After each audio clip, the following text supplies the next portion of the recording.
Hey everybody, back with you with another tutorial. This time I kind of want to go through how I use my EQs, kind of brief overview of how I use my EQs, what I use to cut, what I use to boost, my techniques for cutting and my techniques for boosting on different instruments. I'm going to concentrate on like the primary instruments of this song, in a lot of songs, in a lot of genres in general. So that'll be the kick, the snares, the bass, and the vocals. And so I want to kind of show you how I would EQ those four primary instruments. So let's go ahead and move forward. So if you can look over here, this is the kick over here. And I'm going to go ahead and solo it. And I have the 808s over here as well.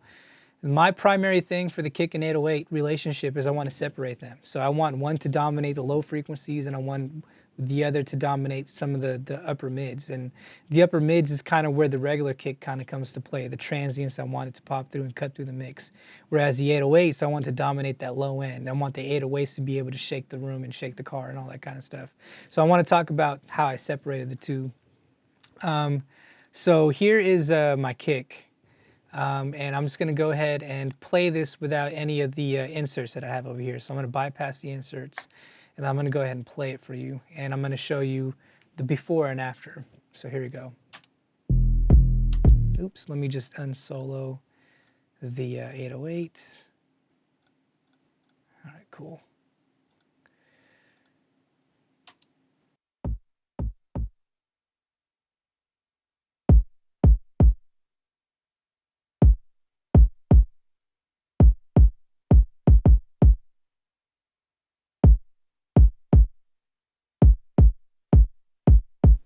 So that's the kick without any kind of processing. Now I'm going to put all my plugins in and I'm going to show you how it ended up after I put all the effects in there. So here's a kick after processing.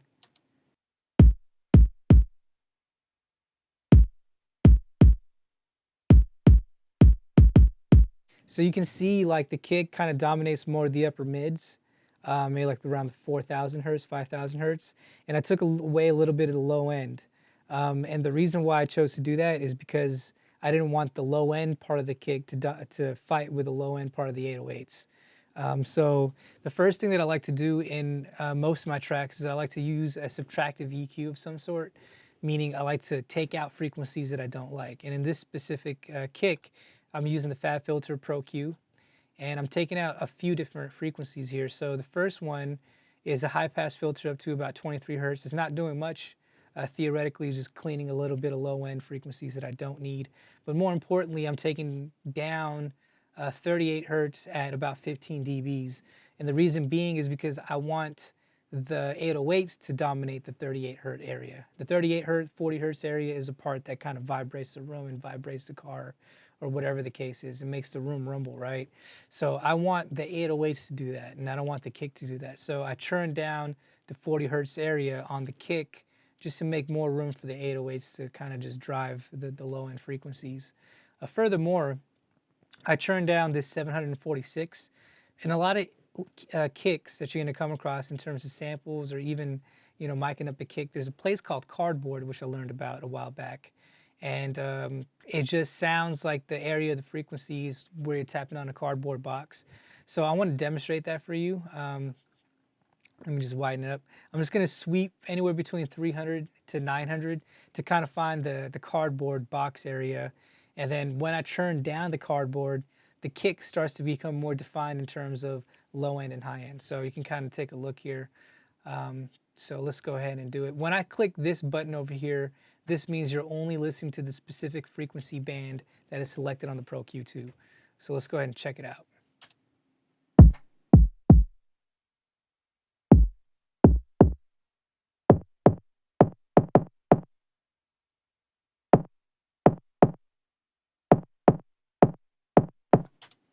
Okay, so that's the cardboard area. So let me go ahead and turn that down.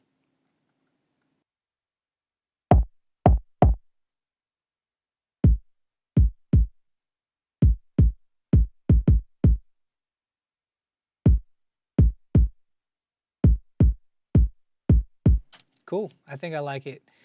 So, you know, you could try that. Now, this always depends on the sample that you're using. Sometimes the sample could have came in EQ'd already and you don't want to re-EQ it, but it also depends on the relationship between the different other instruments in your music session. So when I'm EQing things, I'm always listening to the other instruments and how it interacts with whatever I'm EQing, because it's always a thing about relation and relativity. So kind of bear that in mind. The other thing that I did on this kick was I added another EQ, which is only boosting. So I like to use a certain EQ for cutting, and then I like to use another EQ for boosting. Generally, the philosophy behind that is the EQ that I use for cutting is more of a clinical, strategic EQ that has all the bells and whistles in terms of bandwidth, and all that kind of stuff as well. Full parametric EQ, like the fat filter EQ, and it also has like a EQ spectrum analyzer as well, which is really nice. And then the EQ that I use for boosting is really a character-based EQ. So in this case, it's the Shep 73, which is modeled after the Neve 1073 EQs, which is like very iconic. So that's the EQ that I'm using here. And the only thing that I'm doing is boosting a little bit of a 4.8K. Actually, a lot of 4.8K at about 8 dBs. So I'm going to play this before the 1073 EQ and then after, just to show you the difference between before and after. So let's go ahead and play this.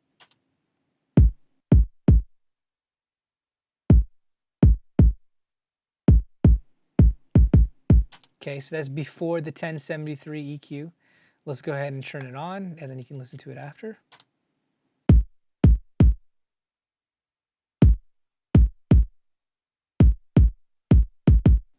So that 4.8K is really giving you a boost in the upper mids, which is like, kind of making those transients to that kick pop out, like the snap of it, making it a little bit more grimy.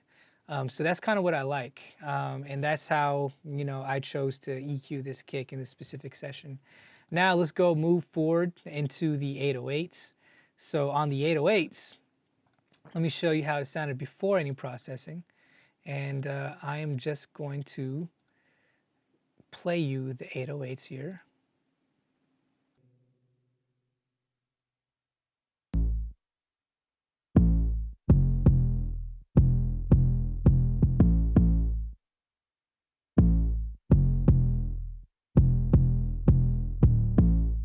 So when I first got that, I just felt like it was a little bit distorted, and I wanted to take some of that distortion away.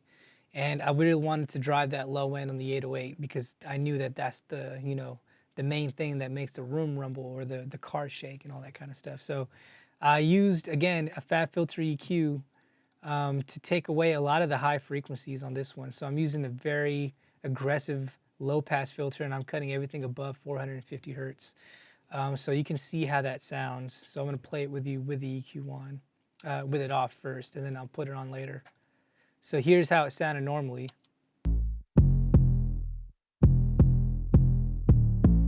Right, in order to get rid of all that distortion that I didn't like, I took away a lot of high end. So let me unbypass this EQ, and then you can listen to it with the fat filter on.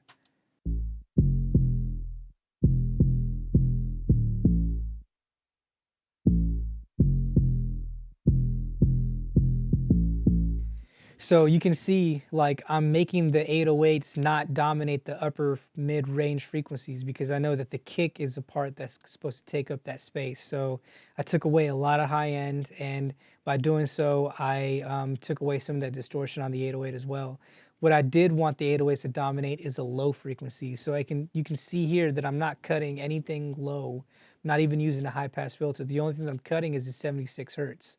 And the reason why I'm doing that is to make room for the low frequencies of the kick to pop through, right? And the low frequencies of the kick that's predominant is going to be a little bit higher than the sub bass frequencies, right? So it's going to be over 40 hertz, over 50 hertz. And in this case, I chose 76 hertz. So I'm taking that down to leave room for the kick to kind of drive in terms of the low frequency area of the kick itself. Furthermore, with this 808, I'm using this Little Lab Voice of God, and I love this one. This is really EQ that's designed just for bass, and for this case, I'm boosting a little bit of 45 hertz, so a little bit more rumble, right? And so I can show you how that sounds. So I'm going to bypass this.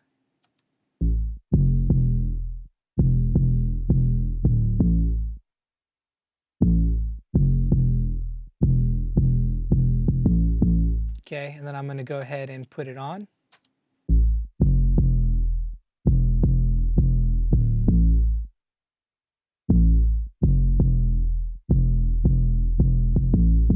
So if you heard that, then you would feel the vibration more so than you can hear it.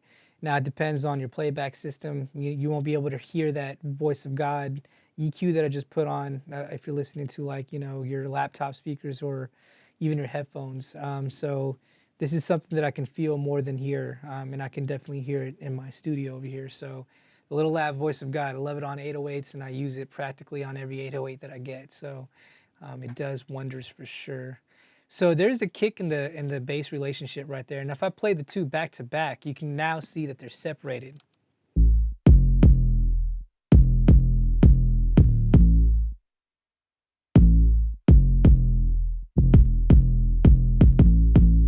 So one dominates the upper frequencies, the other dominates the really low registers. And that's what I was going for, separation, right? And then I got the claps over here. So let me kind of show you with the claps, and nothing too special with the claps here. I just used a fat filter to cut down a lot of the low frequency area, because there is no low frequencies in claps. For the most part, not all samples, but in this one particularly, there is really no low frequency. So I just used a high pass to kind of clear it up and to get rid of any low frequencies that is not needed. And by doing so, I noticed that the clap became a little bit more bright, and I didn't even boost anything. So that's pretty cool. So let me show you the before and after. So this is how the clap sounded before the EQ.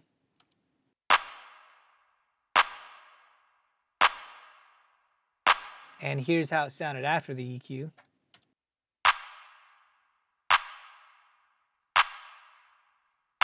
Pretty subtle, nothing too special. And then again, I used the Shep 73 to boost. So in this case, I am boosting a lot of 12K and a little bit of 7.2K. And here's how it sounds before this 1073 EQ.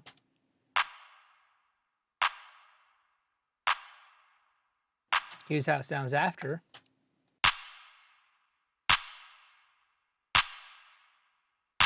Right, so really driving the brightness of that clap to get it cutting through the mix. And then furthermore, I added this transient designer ever so subtly, and I churned up the attack at about 5%. So just to give it a little bit more snap, nothing too special. And so that's pretty much the clap for you right there. So basically, aggressive high pass filter, followed by some compression, which I didn't really explain, followed by a little bit of boost in the 12K area and the 7.2K area, followed by a transient designer with a little bit of attack boost on that as well. So that's pretty much it for the kick, snare, and clap and 808s. And then I move on to the vocals. So let me show you with the vocals here how it sounds after all the processing. Then I'll take all the processing out. So here we go. Yeah, this is just what I do. Constantly persistent, talent is not a given. I remember back then they used to trap in the kitchen, they would rap, I would listen, and suddenly had a vision that one day I would be rapping and people they would listen. I just hope that one day all my hard work will pay off. Never give a time today to try to take a day off. Okay, so that's with all the processing. Let me take all the processing out and you can hear how it sounded before. Yeah, this is just what I do. Constantly persistent, talent is not a given. I remember back then they used to trap in the kitchen, they would rap, I would listen, and suddenly had a vision that one day I would be rapping and people they would listen. I just hope that one day all my hard work will pay off. Okay, let me put the effects back in. Yeah. Constantly persistent, talent is not a given. I remember back then they used to trap in the kitchen, they would rap, I would listen, and suddenly had a vision. So a lot more clear, a lot more bright, and it allows it to cut through the mix a little bit more. So let me show you how I got there. So on this vocal in particular, I used the fat filter to cut frequencies that I don't like. And I kind of do the same move in a lot of vocals. I mean, it depends on the vocal that I'm getting, but it's generally followed by The first thing that I usually do is I'll do a high pass filter to get rid of any low end frequencies that I don't like, and I'll start taking out the low mids. And the reason why this is such a common thing that I'll do is because if I get the vocal un-EQ'd, you know, when it comes into me in terms of the stems and the multi-tracks, um, a lot of times when the artist is, you know, standing right in front of the microphone, you get that proximity effect. And the proximity effect is basically the low end frequency buildup that you get the closer you get to a mic. And so in order to kind of bypass that and make things sound a little bit more clear, I'll end up using a high pass filter. And it's a very common trick, and it's done a lot. Sometimes it's done during the recording stage. And in that case, I wouldn't be so aggressive with my high pass filters in terms of post-production. So you can see here that I'm cutting up to about 130 hertz. And then I'm following that up by some mid-range cuts over here, and predominantly the 214 and the 463 hertz, which is like that mud, which I'm kind of just taking down by about 6-7 dBs. So let me play you this before the EQ, and I'll play it after so you can listen to the differences. Constantly persistent, talent is not a given. I remember back then they used to trap in the kitchen, they would rap. I would listen and suddenly had a vision that one day. Okay, here's how it sounds after the EQ. Constantly persistent, talent is not a given. I remember back then they used to trap in the kitchen, they would rap. I would listen and suddenly had a vision that one day I would be rapping. So a little bit more controlled, right? And a little bit more clear, a little less muddy, and so on and so forth. So that's kind of the moves and the techniques that I did in terms of his vocals, and cutting specifically. And then I added an EQ to boost frequencies over here. So in this case, I used the Neve 1081 EQ, and I boosted ever so gently a little bit of 10K and a little bit of 9.2K. And I did take a little bit more low end off, apparently. So a little bit of low mids and a little bit of low end here. At about 90, 100 hertz, and a little bit of 270 I took down as well. So let me A and B this one. So this is how it sounds before the Neve 1081 EQ. Constantly persistent, talent is not a given. I remember back then they used to trap in the kitchen, they would rap. I would listen and suddenly had a vision that one day I would be rapping and people they would listen. Okay, here's how it sounds after. Constantly persistent, talent is not a given. I remember back then they used to trap in the kitchen, they would rap. I would listen and suddenly had a vision that one day I would be rapping and people they would listen. I just hope. So with that two little boost by a dB or two on the 10K and the 9.2K, it just gave it a little bit more focus. It made it a little bit more sharper, a little bit more clarity, and so. And that's pretty much the gist of that vocal. And I kind of follow the same philosophy with the other vocal as well. Anyway, that's how I use my EQs in terms of cutting and in terms of boosting and what I cut with and what I boost with. So hopefully that helps with your EQing techniques. Again, you know, leave a comment below, shoot me an email if you have any questions, but hopefully that helps you in your projects. And it gives you a little bit of better idea of how to shape and carve out space for your particular instruments. All right, so peace, be well, be safe, and I'll see you later.